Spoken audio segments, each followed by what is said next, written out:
¿verdad? Eran equipos grandes, equipos que generaban, al ser grande y tener gran cantidad de tubos, más de 300, 400, 500 tubos, mucho más, generaban gran cantidad de calor, por lo mismo consumían una gran cantidad de energía eléctrica. Su aplicación era científico-militar, su modo de programación era lenguaje máquina y su almacenamiento a través de tarjetas perforadas. No sé si alguna vez alguien alcanzó a escuchar o conoció el clásico golazo, que eran aquellos que hacía la Federación Ecuatoriana de Fútbol para poder hacer apuestas sobre los partidos. Entonces ahí había unas tarjetitas que se ponían en una máquina y la persona que hacía le decía, a ver, usted marcaba primero en un papelito, ¿no? El clásico del astillero, Barcelona en Brego, usted ponía empate, él venía a la maquinita y con una agujita pinchaba sobre uno de los tres agujeros, porque había el que ganaba, los que empataban y el otro que ganaba. Usted cogía quién ganaba o empate. Y después que pinchaba todo eso, bajaba una palanca y la tarjeta se perforaba y usted se llevaba esa tarjetita, ese era su comprobante. Una tarjeta perforada. En esa época de la primera generación de computadores, el almacenamiento era a través de tarjetas perforadas. Cientos y cientos de tarjetas perforadas, ¿no? Listo. Veamos entonces con Yomaira Vargas. Conversemos sobre la segunda generación de computadores que vimos el día de ayer, Yomaira. Las características y el dispositivo principal. Ya, el dispositivo principal fueron transistores. El dispositivo principal que identificó a esta segunda generación fue la aparición de los transistores, el uso de transistores. Y entre las características, Yomaira, Ya producía menos calor, menos calor, lenguaje de programación. habían lenguajes de programación como el COBOL y el Fortran. Sí, ya como había transistores, la computadora la hacían más pequeña. Desaparecieron un poco el uso de los tubos de vacío, y al desaparecer un poco los tubos de vacío, porque los transistores eran más pequeñitos, el computador se hizo también mucho más pequeño, ¿no? Menos calor y menos consumo eléctrico. Perfecto, veamos, Analía, Apolo. Analía, ¿dónde está? Acá está Analía. Vamos con la tercera generación, Analía. Ya, la tercera.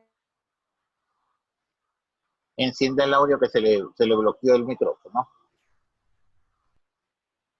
Estaba formada principalmente por circuitos integrados. Estas ya eran más sencillas, más pequeñas, ocupaban poco espacio ya.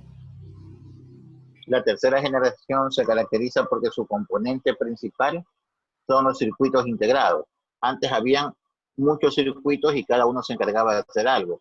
Todo eso se une en un solo lugar, se integra en un solo circuito, por lo tanto el equipo, el computador se hace mucho más pequeño, más fiable, no es lo mismo que los tubos de vacío, un tubo de vacío se quemaba, había que ver cuál de los 800 tubos es el quemado, ¿verdad? Era mucho más fiable, mucho más veloz, mucho más pequeño, menos generación de calor, menos consumo eléctrico, y la aplicación sigue siendo científico-militar, pero se agranda un poquito a la gestión administrativa, a la gestión, a la cuestión administrativa, que ya venía también impulsándose desde la segunda generación. Por lo tanto, aparece la industria del software, la multiprogramación. Con este impulso de los equipos en esta generación de los computadores, se da cuenta alguien de que es necesario proveerlos de software, de programas. Y con ello aparece la multiprogramación.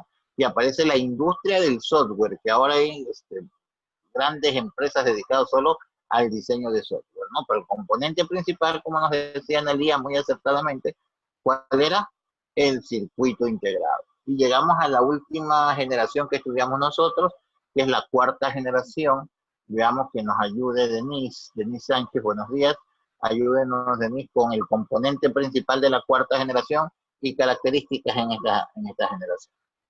Bueno, como componente principal tenemos los microprocesadores, habíamos dicho que ya eran mucho más pequeños, que inclusive eran ya de fácil acceso, no, en comparación de los otros que al principio solo eran para científica militar, acá ya eran de fácil acceso. Además que para esto ya los microprocesadores eran, ya eran como que la unión de todos los anteriores. Algo así lo entendí. Ah, y que también ya aparecieron en forma de chip.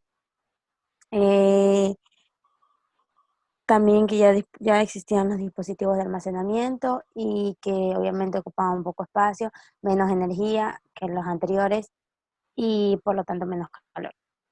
El componente principal es el microprocesador, Ajá. ¿verdad? Y el microprocesador es aquella parte del equipo que se encarga de hacer procesos por segundo. Y mientras más potente, más actual, más evolucionado es el procesador, millones de procesos por segundo, muchos más cantidad de procesos por segundo, ¿no? Naturalmente el procesador hace que el equipo sea más fiable, sea más potente, sea más veloz, ocupe menos espacio, menos generación de calor, menos consumo eléctrico, ya se permite la utilización de mucho más software. La informática, con el impulso que se dio al hardware, comienza también a darse el impulso al software, y con ellos la masificación de los equipos de computación que comenzaban a llegar de a poco a los hogares, y luego se dio un boom en un momento dado y era mucho más fácil adquirir un computador, ¿no? En esa generación, luego alguien habló que hay quinta, sexta generación, pero hasta esta generación nosotros vimos y concordamos que ya esta generación son parte de los equipos que tenemos nosotros acá más conocidos. Aparecen ya con más facilidad los dispositivos de almacenamiento. Los discos duros también comienzan a sufrir poco a poco un cambio drástico, ¿verdad? Comenzamos a ver primero en los primeros computadores que no tenían dispositivos de almacenamiento, y para su funcionamiento había que llevar un software llamado sistema operativo en un disquete.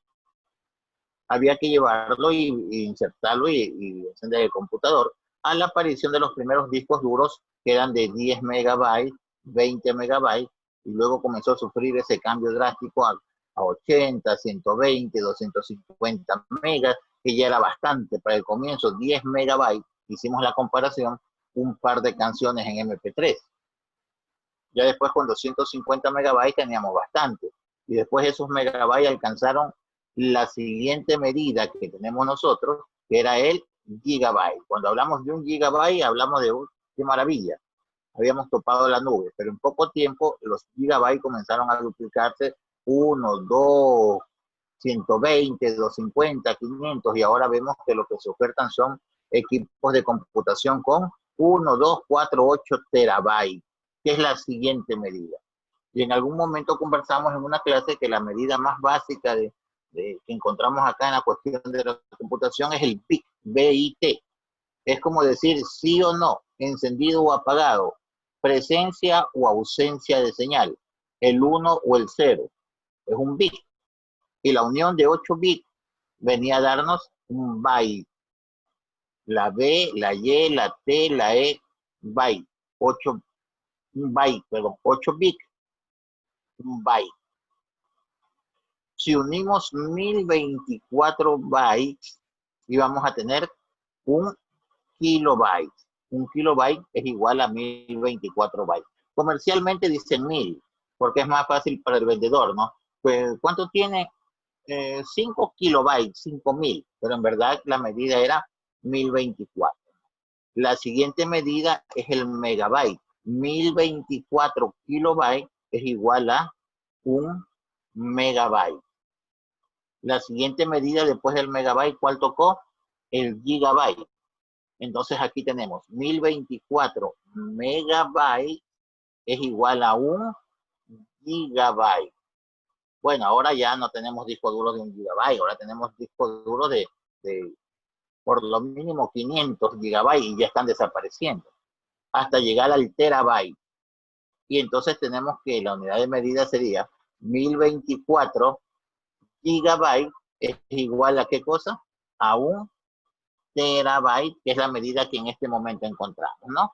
Entonces, tranquilamente una pregunta puede ser, convierta 120 gigabytes, ojo, 120 gigabytes a megabyte o a kilobyte. Entonces tienen que hacer simplemente la conversión, ¿no?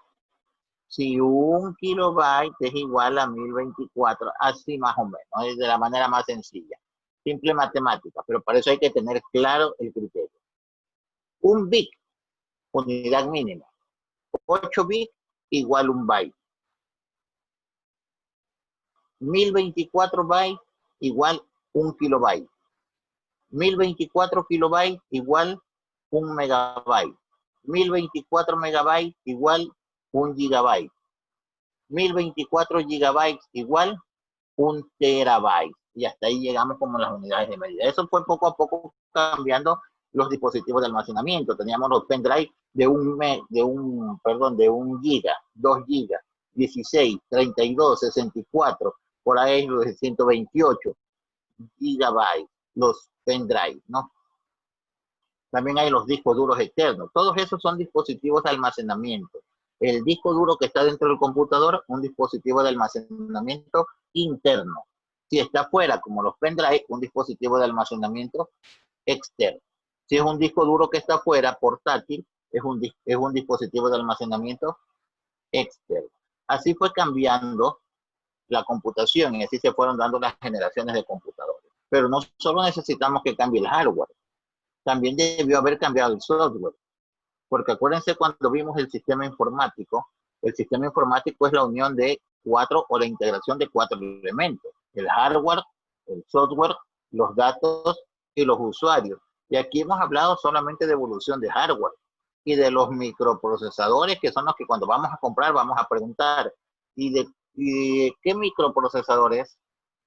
Un i5. Bueno, está bien. ¿Cuánto tiene de memoria? 8 gigabytes. Está bien. Nosotros preguntamos eso. Pero para que el computador funcione, necesita un programa, un conjunto de programas que lo permitan hacer operativo, que lo permitan hacer funcional. Creo que sí vimos también esta parte hasta los sistemas operativos, ¿no? Ya, si no lo vimos, vamos a continuar acá. El computador como una máquina así normal que sale de la fábrica, lo vengo, lo conecto, lo enciendo, no hace nada. A lo sumo me va a presentar un mensaje que dice no hay sistema, no hay boot, porque necesita la llave que le permite el funcionamiento, le permite que entre en estado de operatividad, de ejecución. Eso se va a denominar para nosotros sistema operativo, el software, el programa. ¿Qué es el sistema operativo? De una manera básica va a ser el conjunto de programas que va a permitir que un computador entre en estado de operación y de funcionalidad, y cuya característica principal es chequear que todos los componentes del computador estén funcionando bien, gestionar esa función, gestionar todos los componentes de ese computador. Cuando yo le pongo el sistema operativo, que es un conjunto de programas, ese sistema operativo al encender el computador va a comenzar a cargar comandos internos, programitas, que van a instalarse ahí, y va a ser un chequeo, lo primerito, un chequeo del equipo. Por eso ustedes oyen un pitido a veces en algunos computadores, porque está haciendo el chequeo, va y chequea la memoria. ¿Están bien las memorias? Sí. Continúa, va y chequea el disco duro. ¿Está con disco duro? Sí. Continúa, va y chequea el teclado. ¿Están funcionando los teclados? Todo, va y chequea todo el equipo. Y luego comienza a cargar un conjunto de comandos y programas hasta que sale lo que tenemos nosotros. Eso hace el sistema operativo. Es la llave de encendido. Es el medio para que el computador funcione.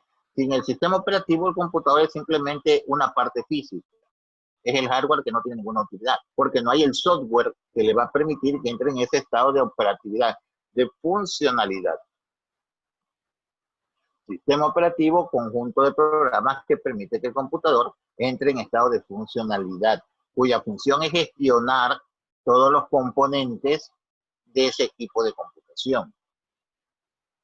Esos sistemas operativos también han sufrido cambio a lo largo de la historia. No es que todos los sistemas operativos, cuando un día encendimos el computador, ya estaba ahí el Windows 10.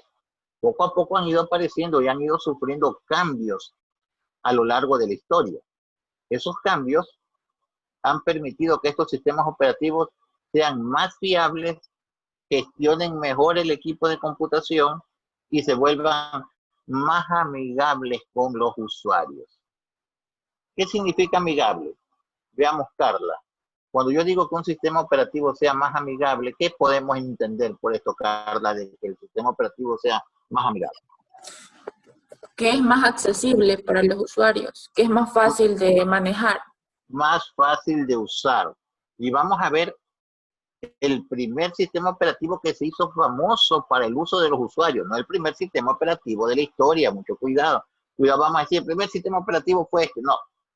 Pero estamos hablando del primer sistema operativo que lo conocieron los usuarios cuando comenzó a popularizarse la computación. Ese sistema operativo se llamaba DOS. Tenía las letras MS al inicio, ¿no? MS2, MS-DOS.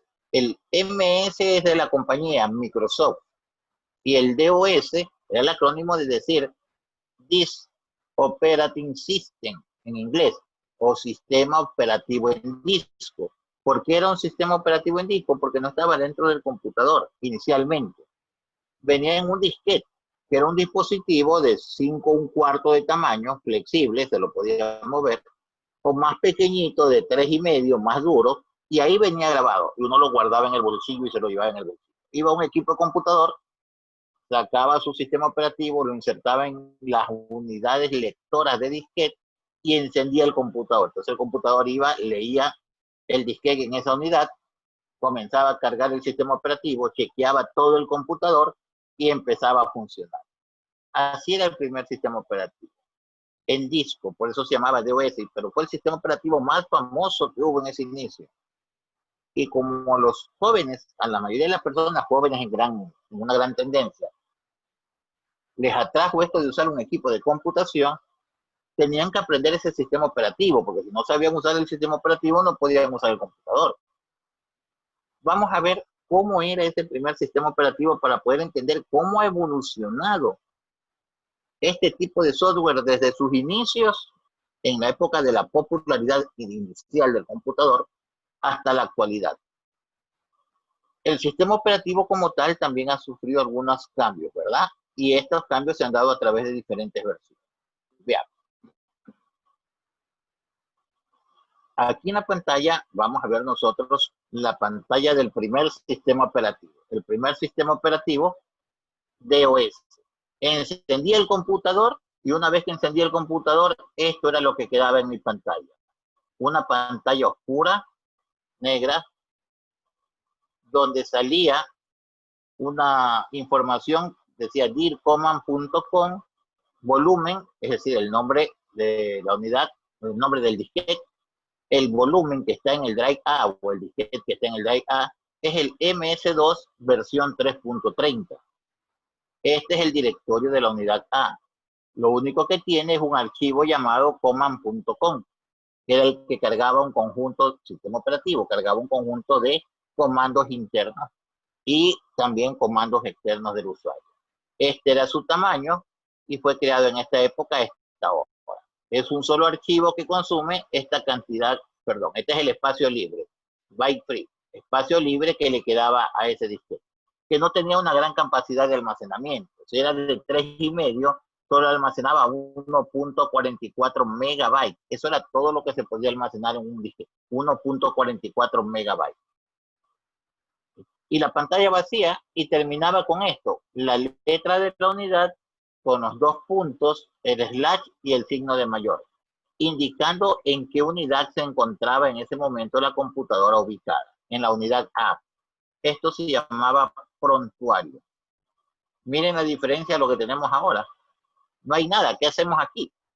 Era un sistema operativo conocido como sistema operativo de línea de comando, porque en este sistema operativo no había nada gráfico. Windows es un sistema operativo de interfaz gráfica. Todo es puro gráfico y es sencillo. Esto de aquí es de línea de comandos. No hay ningún gráfico. Aquí es puro comando. Y esto tenían que aprender los jóvenes. Eso aprendieron los jóvenes en esa época. Y se conocían una gran cantidad de comandos y así podían utilizar su equipo de computación.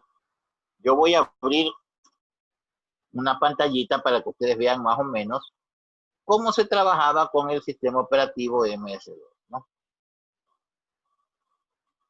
Acá tengo yo la ventana del DOS. Claro, aquí dice que está en la unidad C. En esa época no había unidad C, era la unidad A. Entonces, era pura línea de comandos. Si yo quería ver qué había en un disquete, tenía que poner un comando. Ese comando me presentaba el directorio de lo que había en el disquete. Si yo quería ingresar, por ejemplo, a la carpeta de documentos, tenía que usar un comando, cambio de directorio, a la carpeta documentos. Ahí estoy en la carpeta documentos. Si quería ver qué había dentro de esa carpeta, un comando para ver qué había dentro de esa carpeta documentos. No era nada gráfico. Por eso este es un sistema operativo de línea de comando. Y fue el sistema operativo que popularizó la computación. Y los jóvenes se aprendían todos esos comandos para poder utilizar un computador. Para limpiar la pantalla, el comando Clear Screen, en abreviatura CLS, y limpiaba la pantalla.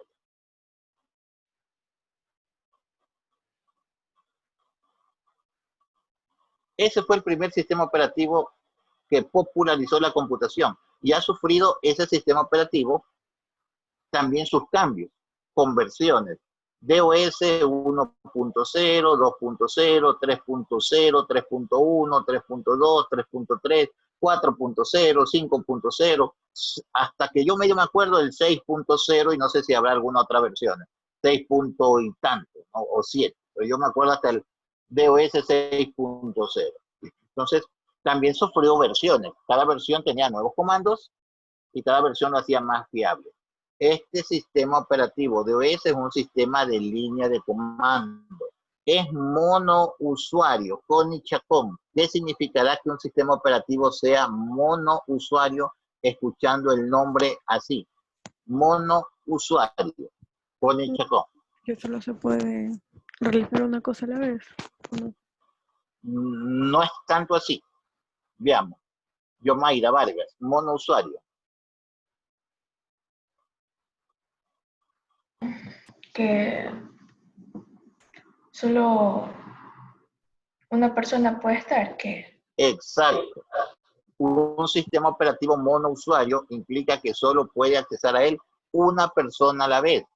Ahora, claro, están ustedes 25 acá y cada uno tiene un computador y cada uno está usando el DOS, no hay problema. Significa que cada uno lo está accesando una sola vez en su propio equipo. Pero si Yomaira carga el DOS y yo quiero ir a accesar el DOS de Yomaira, no puedo, ¿sí? Porque ella ya lo está usando. Monousuario, así era el DOS. Monousuario. Monotarea. Ahí sí vamos con lo que dice con mi chacón. Monotarea. Es decir, que solo podía ejecutar una tarea a la vez. Yo traía mi procesador de texto que como no había almacenamiento interno, no había disco duro, perdón, también lo traía en el bolsillo, en otro disquete. Y ahí traía mi procesador de texto que para la historia se llamaba WordStar y sacaba de la unidad de discos, de disquete, el DOS y ponía ahora el otro disquete y digitaba WordStar y se cargaba el procesador de texto WordStar. Y comenzaba a escribir mi oficio. No tenía mayor campo de amplitud como vemos en el Word, ¿no? Era de lineal también el WordStar. No había gráficos, era línea. Usted quería ponerle negrita, tenía que seleccionar y ahí estaba la negrita, control tanto. Había que aprender a hacer puro comando en esa época. Pero así se usaban los computadores. Y así era el procesador de texto. Pero si yo quería al mismo tiempo ejecutar, por ejemplo, otra aplicación para el cálculo, ya no podía. ¿Por qué? Porque ya el computador estaba usando el WordStar. ¿Qué tenía que hacer? Salir del WordStar para entrar al nuevo programa. Quería elaborar un póster gráfico. ¿Qué tenía que hacer? Salir de ese programa para cargar la otra aplicación. Es decir, no podía hacer más que una sola tarea al mismo tiempo. Por eso se llaman monotarea, aquellos tipos de sistemas operativos que solo pueden ejecutar una tarea al mismo tiempo. DOS, sistema operativo de línea de comando. Monousuario y monotarea. Eso es lo que necesitamos conocer nosotros, ¿no? Esa cuestión es básica. Lo demás fue la explicación. Estos sistemas operativos luego dieron un salto a la parte gráfica y con ello facilitó mucho el aprendizaje de la computación. Ya no había que aprender cientos de comandos. Había que ver que dentro de la pantalla había una flecha, como que yo tenía la mano metida dentro de la pantalla. Había una flecha que se mueve por toda la pantalla y con el cual puedo señalar diferentes objetos a los que se los llamó iconos. Y que si quería utilizar un icono había que darle doble clic. Un clic para seleccionar y doble clic para ejecutar. Facilitó la computación. Esos son sistemas operativos de interfaz gráfica. El DOS de línea de comando. Los otros sistemas operativos que ya vamos a conversar ahorita de interfaz gráfica, porque tienen gráficos en la pantalla y facilitaron el uso de la computación. Dentro de esos sistemas operativos, el que vamos a ver nosotros es el Windows, sistema operativo de interfaz gráfica. El que vemos nosotros es un sistema operativo monousuario. Un solo usuario lo puede accesar. Sistema operativo multiusuarios son aquellos que con un solo sistema operativo pueden trabajar varios computadores, ¿no? Al mismo tiempo, con un solo sistema operativo. Acá no. Si yo no tengo instalado el Windows en mi computador, no me funciona. Tengo que tenerlo instalado. Y lo mismo Analía, tiene que tener el Windows en su computador. Eso es sistema operativo monousuario. Pero Windows se convierte en cambio en un sistema operativo multitarea. Porque Windows ya puede hacer varias cosas al mismo tiempo. Puedo estar escribiendo un oficio mientras estoy escuchando música. El computador está haciendo dos tareas y de pronto al mismo tiempo abro el navegador de internet y ahora tengo tres tareas. Eso lo convierte en un sistema operativo de interfaz gráfica multitarea. Vamos a ver la evolución de los Windows también, ¿no? Luego del DOS, de línea de comandos, aparece la interfaz gráfica que todavía se sigue diciendo por ahí en la web, en internet, que fue copiada de los computadores de Apple, porque ellos ya tenían un sistema operativo gráfico y que Microsoft lo copió. Había unas versiones anteriores de Windows, pero la conocida para nosotros, la versión 3.1 del Windows, la interfaz gráfica más conocida en esa época, la que popularizó esta interfaz. Se llamaba Windows porque trabaja a base de ventanas. Cada cuestión o cada objeto que se aperture, cada aplicación, se apertura en una ventana diferente. Es de interfaz gráfica porque ya contiene una serie de gráficos que facilitan el acceso a la aplicación. Ya no tengo que poner comandos para verla ahora, simplemente señalaba y le daba doble clic. Este es el sistema operativo 3.1. Monousuario multitarea. Con un uso gráfico de muy baja calidad, porque las pantallas poco a poco iban a ir evolucionando también en su hardware, y también después el software iba a evolucionar en cuestiones gráficas, pero aquí era muy bajo, ¿no? No eran de muy buena calidad las imágenes. Había una versión para trabajo en grupos, no monousuario, sino para trabajo en grupo, que era la versión del Windows 3.11, idéntica a la anterior, pero daba soporte para trabajos en grupo. Aquí ustedes ven que es multitarea, tenía aperturado el juego Buscamina, el buscador de minas, tenía aquí una ventana para accesorios, el File Manager, que luego se convierte en el explorador de archivos que lo tenemos ahora. Es el mismo concepto en todos los Windows. Han cambiado algunos nombres y mejorado las imágenes, pero es el mismo concepto. Juegos, ventanas, aplicaciones y explorador de Windows, que anteriormente se llamaba el File Manager, ¿no? Este era el Windows 3.11. La diferencia con el 3.1 es que aquí sí se podían trabajar varios usuarios al mismo tiempo, porque era un Windows para trabajo en grupo. El salto generacional de esto lo tenemos con el Windows 95, donde se mejora la interfaz gráfica. Miren, el acabado de esas ventanas no es igual al acabado de esta ventana, ¿sí? Definitivamente se mejora la calidad gráfica, aparecen ya los colores, más cantidad de colores. Ya hablamos de 16 bits de colores y 32 bits de colores. Alguien decía 16 millones de colores. Claro, contaban 16 millones de colores porque cogían azul, iban bajando azul más bajito, más bajito, más bajito, más bajito, más bajito, más bajito, y de ese azul sacaban cientos de colores porque lo van degradando, ¿no? Pero bueno, eso ya se logró con esto. Usar la degradación de colores, por lo tanto, mejoró la interfaz.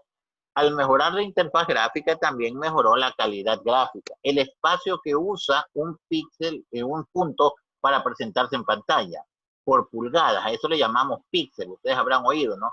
De cuántos píxeles. En esta pantalla anterior no se podía poner muchos puntos por pulgada, por eso es que se veía medio tosco.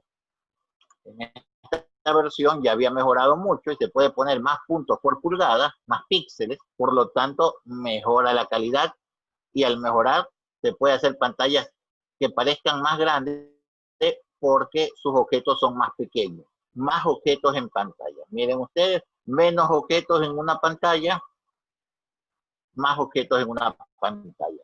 Mejora la calidad gráfica. Conjunto sistema operativo, conjunto de programas. Programas para dibujo, Paint. Programas para cálculo, el Calc, la calculadora. No, este es el gestor telefónico, acá está la calculadora. El Notepad, un editor de texto sumamente básico. Bueno, conjunto de aplicaciones. Luego del Windows 95 pasamos en los años 98 a la versión del Windows 98, un sistema operativo mucho más estético en cuestiones gráficas, más mejorado, con algunas que otras opciones que no traía el 95, con bastantes fallas en consideración al 95, el 95 ya tenía problemas, pero este tenía sumamente más problemas. Entonces, al poco tiempo, Microsoft sacó la siguiente versión, que es el Windows 98, segunda edición, para tratar de solucionar la cantidad de problemas que tenía su antecesor. Seguimos luego, llegando a los años 2000, acababa el milenio, llegaba el milenio, perdón, el fin del milenio, y entonces Microsoft trató de sacar algo comercial, el Windows Millennium. Bien bonito, llamativo, gráfico, pero un Windows lleno de problemas, se congelaba mucho, aparecía el clásico conocido para los usuarios del Internet, la pantalla de la muerte, una pantalla azul con un poco de texto que nadie sabe dónde sale, porque los programadores de Microsoft decían que ellos no lo habían puesto ahí, pero ahí estaba. Entonces ese sistema operativo que lo sacó Microsoft solo por cuestiones comerciales, porque quiso hacer dinero con la llegada del fin del milenio, tuvo acogida en un inicio, pero muy pronto la gente quiso volver al antecesor, porque este estaba lleno de problemas, pero el antecesor también, ¿no? Después del Windows Millennium, teníamos a la par un Windows llamado Windows 2000, un Windows muy estable, un Windows muy seguro, más fiable, pero que no lo usaban los usuarios comunes. Esto se lo encontraba en las empresas, en las grandes instituciones, porque esto, según Microsoft, estaba basada en una tecnología llamada NT. Y esa tecnología NT, el Departamento de Estado de los Estados Unidos la tenía prohibida la venta para los usuarios comunes. Por lo tanto, este sistema operativo más fiable no llegaba a nosotros, sino a las grandes empresas y con permiso del Estado americano. Después de un tiempo fue liberada esta tecnología y este sistema operativo potente, fuerte, más estable que todos los anteriores, salió a la luz, pero no con esta versión 2000, sino con una interfaz propia de los usuarios que ya la conocían, y aparece con el clásico Windows XP basado en tecnología NT, y que se convierte hasta la fecha para la mayoría de teóricos y la mayoría de personas que hablan de computación, si no en el mejor, en uno de los mejores sistemas operativos que ha tenido Microsoft. Creo yo, en el mejor sistema operativo que había tenido hasta esa época Microsoft, ¿no? Igual, el mismo concepto, ventanas, botón de inicio, menú inicio, con opciones, solo que mejorado con más calidad gráfica, ¿sí? Durante muchos años estuvo presente porque definitivamente fue el mejor sistema operativo de Microsoft. Después de esto sale el Windows 7. Windows 7 no es un único sistema, voy a instalar el Windows 7, hay versiones de Windows 7. Windows 7 básico, Windows 7 profesional. Si quería usted el Windows 7 completo, tenía que comprar el Windows 7 Ultimate, y cada uno tenía un costo diferente. Pero este es un sistema operativo seguro, estable, funcional, todavía se encuentra en muchos computadores. Yo todavía lo uso en algunos que otro equipo, porque fue un excelente sistema operativo.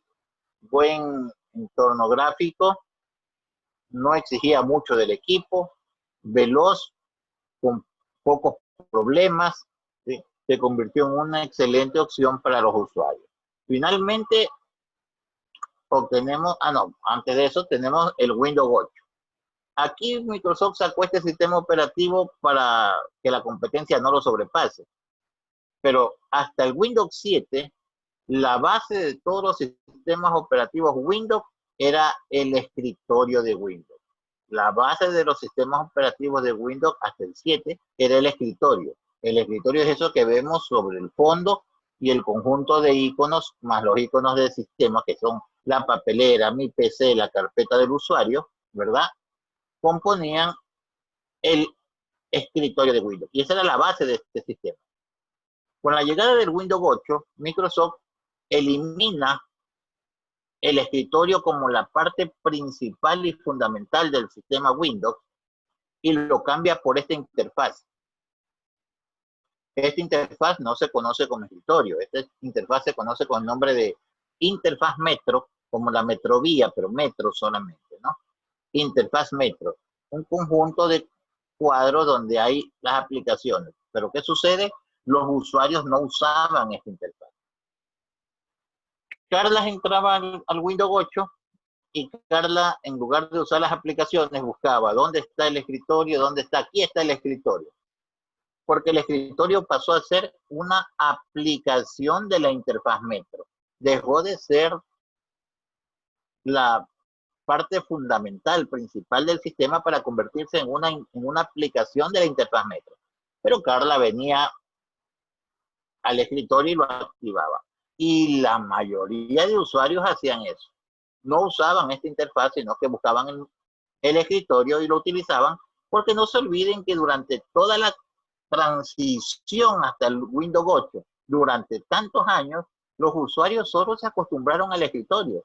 Windows 3.1, 3.11, 95, 98, 98 segunda edición, Millennium 2000, XP, Windows 7, todos eran el escritorio. Así que cuando Microsoft quiso cambiar, esto no tuvo acogida.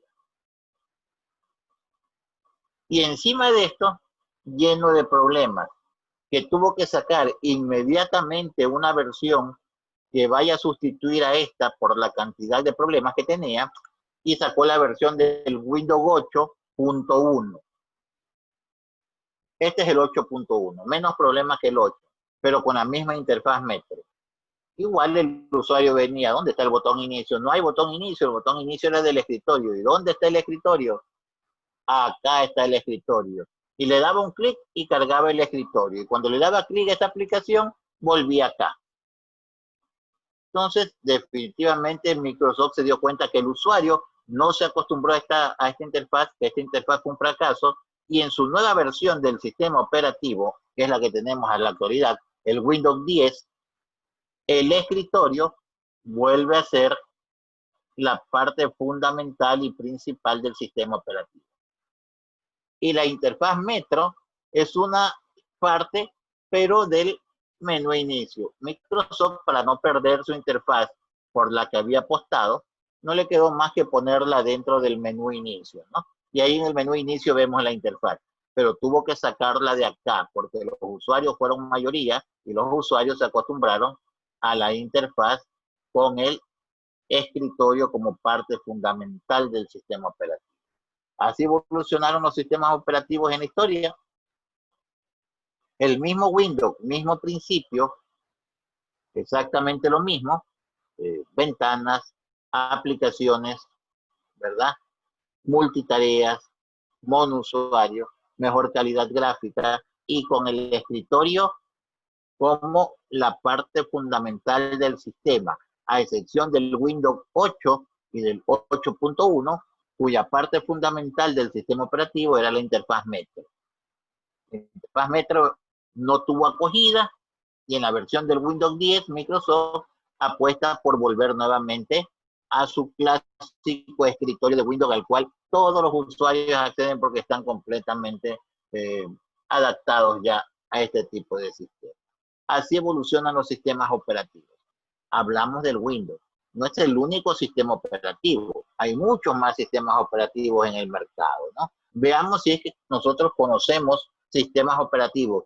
El sistema operativo es un conjunto de programas que es lo primero que se carga en un equipo de computación para hacer que este equipo, luego de chequear todos sus componentes y gestionar todos los componentes de ese equipo, le permite entrar en un estado de operatividad, de funcionalidad. En un computador como el nuestro, como el que tenemos, es el Windows, con cualquier versión. Windows 7, Windows 10. Pero hay otros equipos que tienen otro sistema operativo y no usan Windows. Como por ejemplo, Carlos de León. Carlos, ¿has escuchado hablar de algún sistema operativo diferente al Windows? Buenos días, profesor. Sí, el Mac iOS. El Mac iOS, ¿verdad? El iOS. Es el sistema operativo de la Apple. Y eso lo ponen en los computadores de la Apple, en los Mac, como dice Carlos.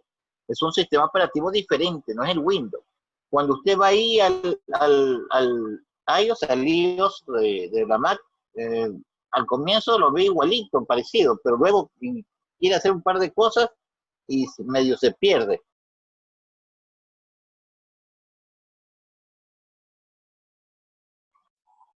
Trabaja casi de forma parecida, pero las ubicaciones las cambian. Luis Olvera creó el iOS y decidió que no tiene botón inicio, sino que quiere ponerle una cuestión al lado desplegable. Nosotros estamos acostumbrados al botón de inicio. Pero como él lo creó ese sistema, le dio otro tipo de toque de interfaz más agradable, ¿no? Entonces, así van los sistemas operativos. Veamos, Amy Vera, ¿has escuchado de algún otro sistema, Amy? El mismo de Mac. Aparte de este, porque nos dijo Carlos. No, veamos por acá, Melanie Infante. ¿Has escuchado algún sistema, Melanie? No, profe. ¿Han Parte de escuchado- Windows, no. han Puede escuchado ser hablar- Android. Android puede ser. Sí, ¿quién me habló? Anthony. No. Android, Enoch. Ya, Enoch. Perfecto, Enoch. Y de ahí vamos con Android. Android es uno de los sistemas operativos ahorita utilizados en gran escala. Es un sistema operativo que lo usamos mayormente en las tablets y en los celulares, a excepción de los celulares Apple, no todos, pero una gran cantidad de celulares usan el sistema operativo Android. Si yo no le pongo el Android al celular, no funciona, puede ser muy nuevo, pero le pongo el sistema operativo y funciona. Carga, hace el control de todo el celular y carga un conjunto de programas. De ahí para adelante, si yo quiero darle más función a mi celular, tengo que ponerle más extra. Pero al comienzo es el Android. Y el Android va sufriendo variantes. El Android va sufriendo versiones, cambios en sus versiones. Android 1, 2, 5, 8, 9, 10, hasta la versión que vayamos. Anthony. Otro sistema operativo puede ser el Linux. Linux es un sistema operativo. Es tan potente y tan seguro, pero Linux, ¿cómo les explico para no confundirlos mucho? El Linux, la base de Linux es la fortaleza para que en base a ese Linux salgan otro conjunto de sistemas en base a Linux.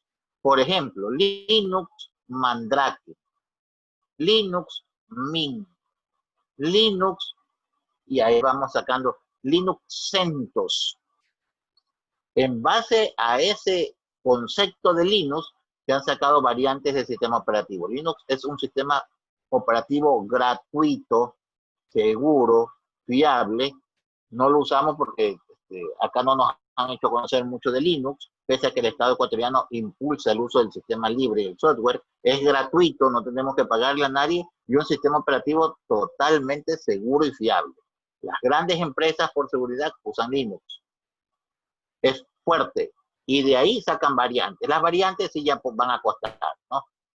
Por ejemplo, Brittany coge Linux, es gratuito, pero ella le hace modificaciones, cambia la interfaz, le pone aquí una cosa, porque es libre, puede coger y modificarlo en base a ese código fuente, ¿no? Le hace modificaciones y saca un Linux Brittany, que así se llama, Linux Brittany versión 1, pero como ella le hizo esas modificaciones, cobra algo por eso, ¿no? Pero si no le hacen modificaciones y lo quiere usar como está originalmente, es gratuito. Hay el Linux Ubuntu y el Edubuntu para el área educativa, gratuitos y un sistema operativo sumamente potente y con una gran cantidad de variantes y versiones de aplicaciones científicas para el área química y todo que se puede encontrar. Pero nosotros nos encontramos acá con el Windows y tenemos que adaptarnos también a los entornos gratuitos que hayan de aplicaciones para poderlos utilizar, ¿no? Hasta aquí terminamos esta parte teórica del Windows. La próxima clase vamos a hacer un poquito de práctica para conocer, que ya yo imagino que todos conocen, pues tenemos que hacerlo, cómo utilizar el sistema operativo o conocer lo más básico del uso de este sistema operativo Windows 7.